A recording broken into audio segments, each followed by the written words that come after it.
Welcome back to the deep dive. We're jumping right in today with a topic you asked about, using the sources you sent over. That's right. We're looking at this concept of the divine masculine runner, within that whole twin flame connection idea. Yeah, and we've got quite a collection here. Articles, notes, summaries, really digging into. They talk about the supposed causes, the behaviors people describe, and some potential paths to healing mentioned in this material. Right. So our mission here is basically to unpack what these specific sources are saying. Why do they suggest this runner dynamic happens with the divine masculine energy? What does that actually look like according to them? And what kind of healing steps are discussed. We want to give you a solid overview based purely on this material without getting lost. Exactly. And we need to be clear, like the sources themselves often are, that this is, well, it's a complex area, lots of different views, sometimes controversial. We're sticking strictly to what's in front of us here. Definitely.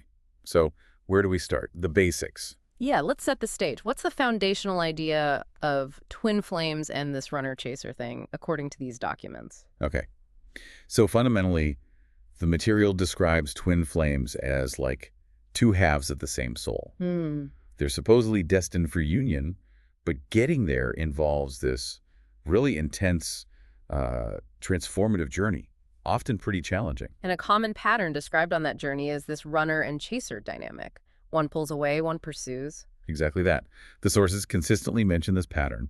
One partner, the runner, withdraws, while the other, the chaser, tries to close the distance. And the material typically assigns roles based on energy. Yeah, it often suggests the divine masculine energy tends to embody the runner, usually is framed as being driven by fear or just feeling totally overwhelmed by how intense it all is. Okay.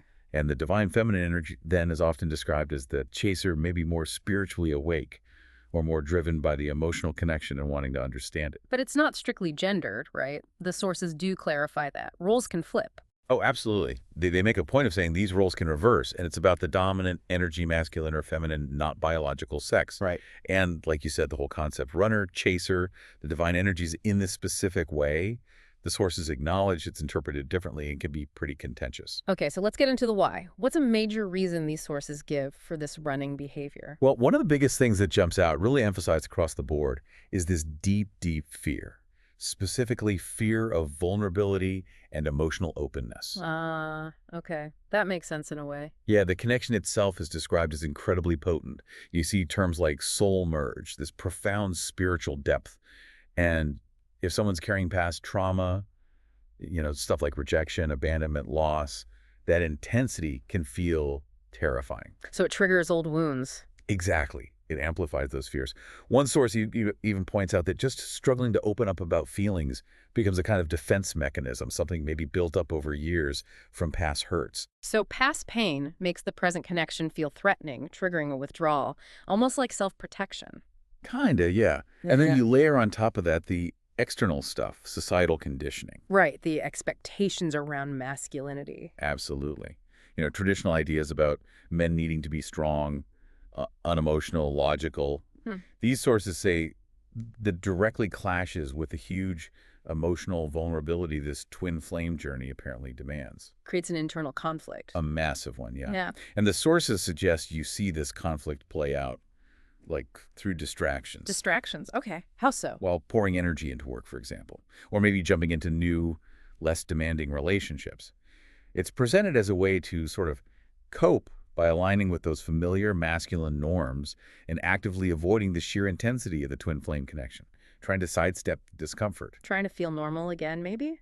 Perhaps. Sources like the ones from Quora discussions or Pure Twin Flames specifically mention this kind of deflection. Okay, so fear, vulnerability, societal pressures. What else makes it feel so overwhelming? Just the intensity itself is huge. The sources really stress this. It's described as this almost psychic bond, incredibly deep. For someone who isn't maybe as spiritually inclined or prepared for that? You would feel destabilizing, out of control. Exactly. That phrase, out of control, comes up. Feeling pulled in ways they don't understand, struggling to cope because they just don't have a frame of reference for what's happening to them. Pure Twin Flames talks about feeling lost in it all. Which kind of leads into the idea of spiritual readiness, or maybe the lack of it. Yeah, that's definitely another key factor highlighted. The material suggests the divine masculine partner is often, at least initially, less connected to spiritual ideas, maybe even resistant. So even if something deeper is pulling them. Right. Even if their higher self, on some level, is guiding them towards this connection, their conscious mind, their ego, might be fighting it. It doesn't fit their logical world, so they resist or fear it. Wow, that sounds like a recipe for a major internal battle. Soul wants one thing, ego wants another. That's often described as the central conflict. The ego is scared of the change, the vulnerability, maybe losing its sense of self in this huge connection. And that shows up as unpredictable behavior. Totally. Erratic behavior is mentioned a lot, like swinging back and forth, moments of intense longing, reaching out, followed by suddenly pushing the person away, going cold. That push-pull dynamic. Exactly. You see discussions about it, like on the Reddit forums mentioned in the sources.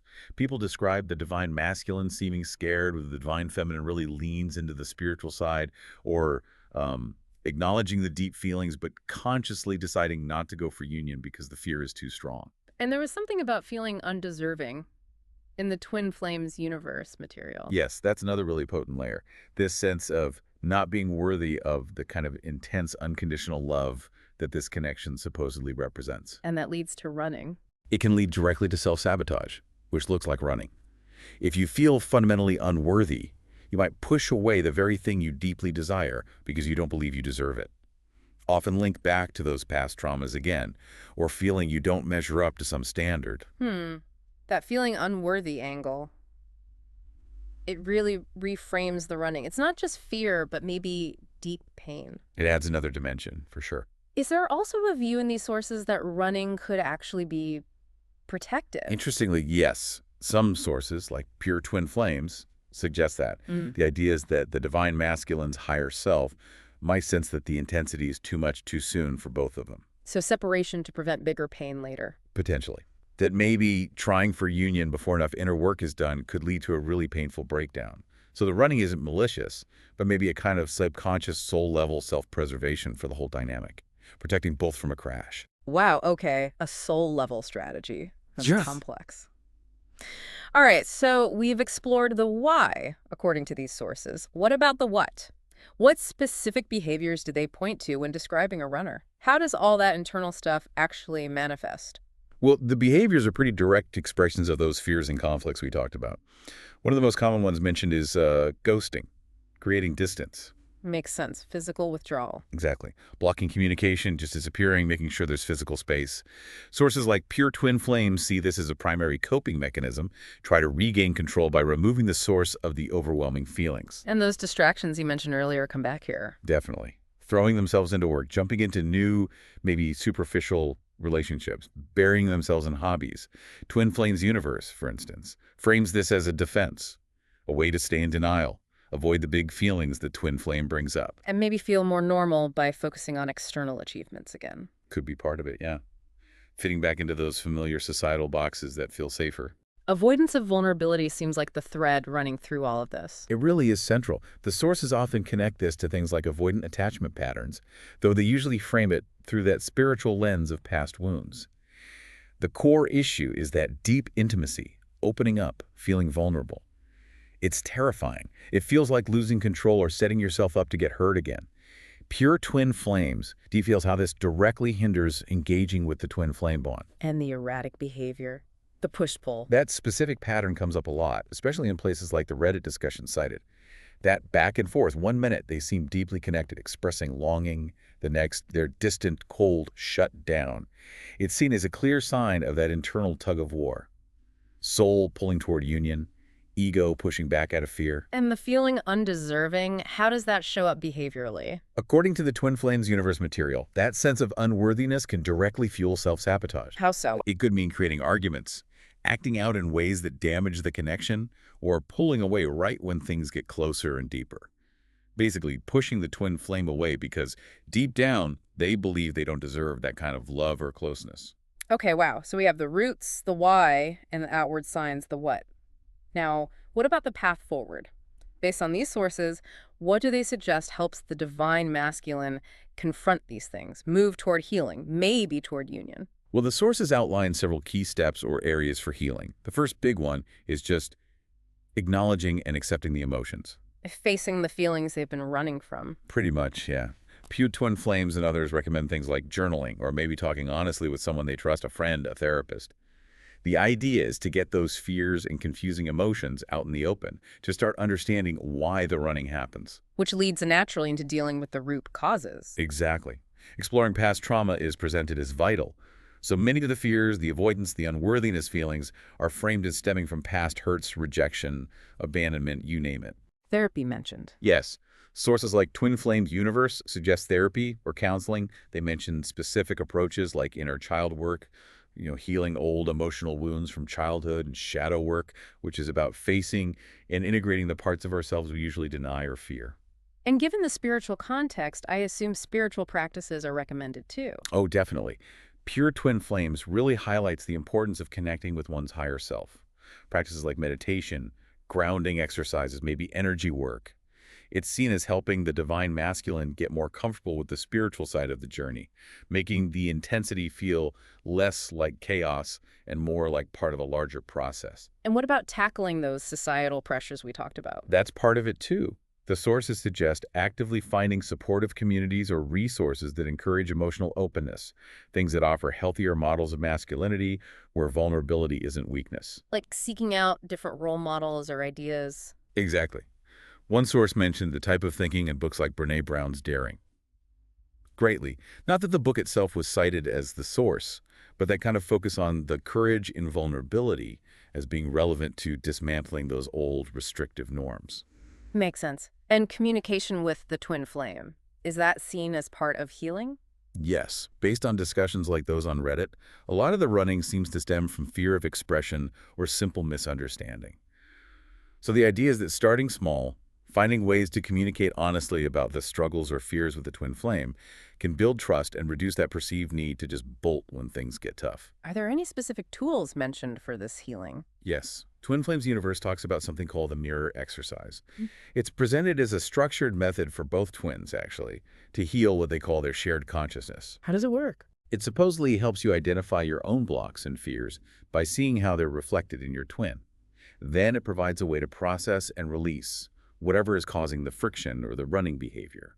It's positioned as a practical technique for getting at the core issues. Interesting. And lastly, self-love, acceptance. Absolutely fundamental, according to Pure Twin Flames.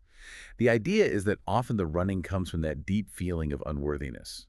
So practices like self-care, using affirmations, actively working on self-esteem, these are seen as crucial steps for the divine masculine to recognize their own value and feel capable of actually receiving and participating in such a deep bond. Okay, that paints a pretty thorough picture based on these sources, the why, the what, the how to heal.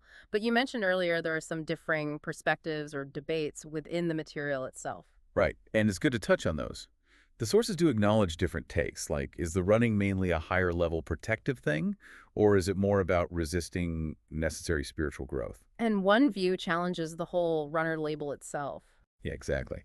Some sources, like the one titled Twin Flame Runner, 3 Surprising Characteristics, argue that running is kind of a misnomer, almost a myth. How so? Their argument is that because twin flames are supposedly one soul, true separation is impossible, an illusion. So if they're one, who are they running from? Themselves. That's the perspective. The divine masculine isn't running from the twin flame, but from their own unhealed stuff, their own internal blocks. The physical separation just mirrors that inner lack of unity. Huh. So from that angle, the solution isn't chasing or waiting. Right. It shifts the focus entirely inward.